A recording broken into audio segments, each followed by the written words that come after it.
तकरीबन current scenario विच 3.5 kilo के अगे पिछे हो सी और जो सीजन हो सी तो यही एनीमल 4, 4.5, पौने 5 ते हो सी क्योंकि हुण जानवर जिसामत बहुत वड्डे नज़र आ रहे हैं लेकिन मशीन ते रखांगे तो उन्हां दा वजन नहीं आएगा क्योंकि खाना घट किया है एनीमल्स ने ये अंदर भी अगर इन्हां दोवां चों किसी एक ने हार नहीं मननी तो फिर दोए फारग होए हो सन लेकिन अगर एक ने हार मान ली है तो फिर जिंदगी अच्छी गुजरती रह सी हाँ मुख्तलिफ नस्लों ने 1 बाय 1 तो मैं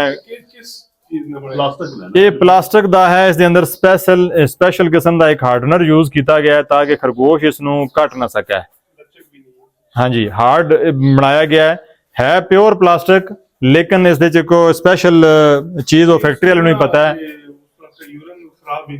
हाँ जी बिल्कुल क्योंकि बेसिकली लोहा जितना भी है ना थोड़ा वो इस दे यूरिन होंदा सब तो ज्यादा एसिडिक जिस पॉइंट ते टह सी तुहानू कदे भी खरगोश वाले एरिया विच मच्छर मक्खी नहीं नजर आए पेस्टिसाइड नजर नहीं आने लगे उसकी वजह यह है कि जितना भी इसका यूरिन है वो स्प्रे किया जाता है वर्ल्ड वाइड फसलों के उत्ते एंटी सैप्टिक के तौर पर और इस वजह तो इत्थे भी कीड़े और यह चीज़ां तुहानू नजर नहीं आने लगियां लेकिन उसका दूसरी तरफ नुकसान भी क्या है कि लोहे नूं ते 2-4 महीनों खत्म कर देंदा है तो इस वजह तो पिछे एक टन्योर पूरा गुजरिया होया है इस प्लास्टिक के पिंजरे दा 2 साल असीं इसनूं तैयार करने च ला दिते हैं ताकि हाँ जी ये प्रोडक्ट भी अपनी है पाकिस्तान के वर्ल्ड वाइड जिहड़ा ना ये फर्स्ट टाइम पाकिस्तान का इनिशिएटिव है कि असीं इसनूं प्लास्टिक बनाया है और इंशाअल्लाह ये हुण एक 2 साडे इंटरनेशनल फार्मर भी है ने जिन्होंने असीं सैंपल भिजवाया है और देखते हैं उसका रिजल्ट की आएगा जमीन ते या पीण वाला पानी ड्रिंकर सिस्टम लग्या है ऑटोमैटिक सारा ठीक है इसनूं इस नोजल नूं प्रेस करना है ते इस पानी आना है उस पीना है अच्छा वो आप ही सब कुछ हाँ जिसले भी उस पानी पीने दी आना है इस नोजल मुंह जिले लाना है ना इस तरह उस तो नक ना लाटे ऑटोमैटिकली उस प्रेस हो जाना है नहीं मलक साहब ये पानी जो है वो अपना प्रेशर है या वो प्रेशर नहीं ये पानी का अपना प्रेशर नहीं है ये खरगोश इसका दबाता है तो वो पानी आएगा ये प्रेशर नहीं चाहिए पानी नहीं नॉर्मल है पीछे टैंकी है आगे बस पाइप है और ये लगा हुआ है खरगोश जब भी उसको ऐसे नाक लगाएगा पानी आ जाएगा जिस तरह मतलब मिसाल तौर पे हुण अगर ਅਸੀਂ दुकान दी केज रख रहे हैं सही है उस तो पानी ਦਾ ਸਿਸਟਮ ਕੀ ਕਰਨਾ ਪੈਂਦਾ ਤੁਸੀਂ 2 ਤਰੀਕੇ ਨਾਲ ਕਰ ਸਕਦੇ ਹੋ ਇਸ ਦੇ अजकल असीं ये रखिया विच मिट्टी वाला बर्तन भी उसकी वजह यह है कि इस जगह ते जो शदीद गर्म लू चलती है उस टाइम ते सम टाइम खरगोश इतनी हिम्मत नहीं करता कि आगे पिन दबावे कंट्रोल इन्वायरमेंट की मैनेजमेंट मुख्तलिफ है और कमर्शियल की मैनेजमेंट मुख्तलिफ है इस जिस फिर नाल उसनूं यह दे छुड़िया मटका पानी वाला ताकि इस 2 बेनीफिट होन कि गर्मी के मौसम में खरगोश इहदे नाल अपने आप नूं टच करके टैंपरेचर मेनटेन करता है और रज के पानी भी पी लैंदा है दूसरा लेकिन जिहड़ा तुसीं करसो छोटे लैवल दा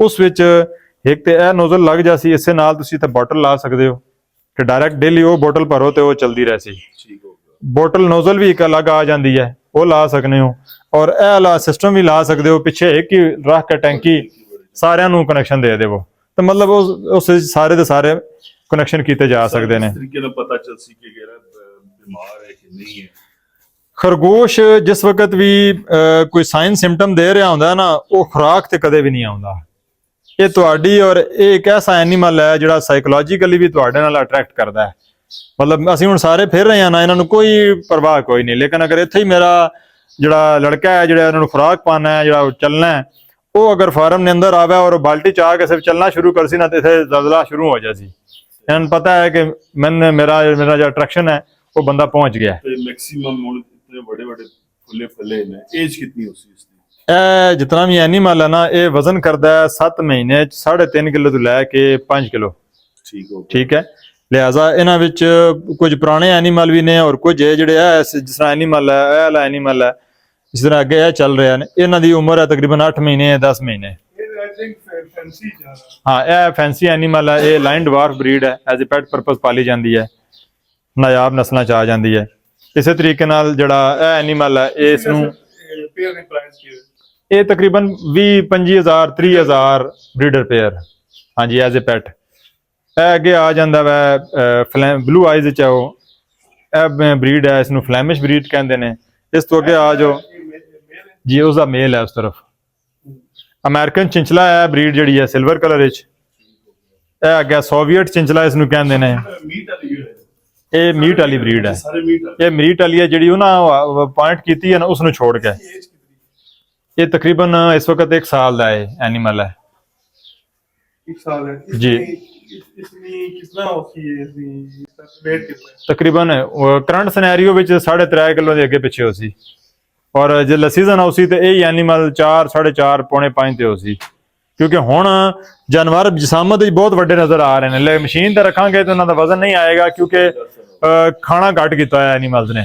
ਇਹ 3 ਮਹੀਨੇ ਸਰਵਾਈਵਲ ਫੇਜ਼ ਵਿੱਚ ਗੁਜ਼ਾਰਨੇ ਨੇ।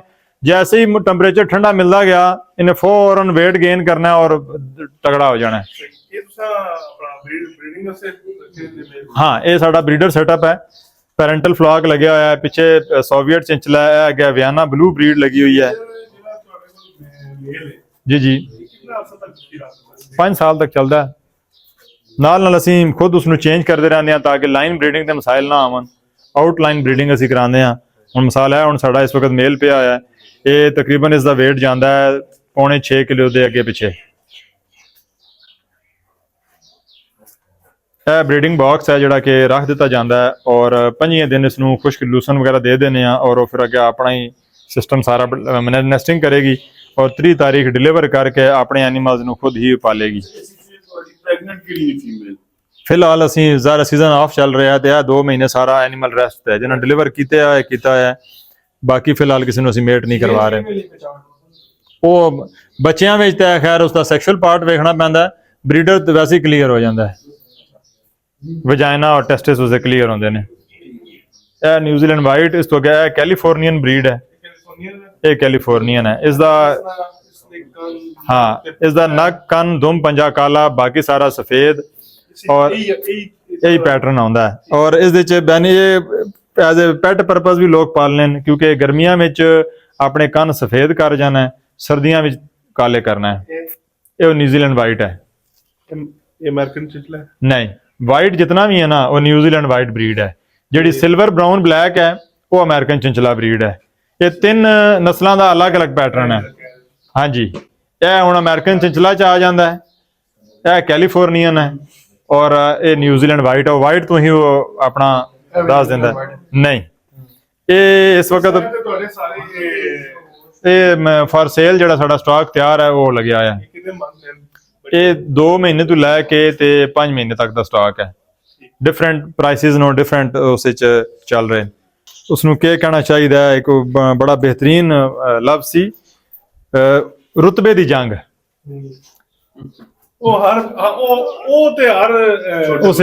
लैवल ते है। ये अंदर भी अगर इन्होंने दोवां चों किसी एक ने हार नहीं मननी तो फिर दोए फारग होए हो सन। लेकिन अगर एक ने हार मन ली है तो फिर जिंदगी अच्छी गुजरती रह सी। हुण इन्हां दोवां दे दरम्यान अगर मैं एक तीसरा जानवर छोड़ देना तो फिर 3 जख्मी हो जा सन। खरगोश अपनी अख का इस्तेमाल नहीं करता। ये मेल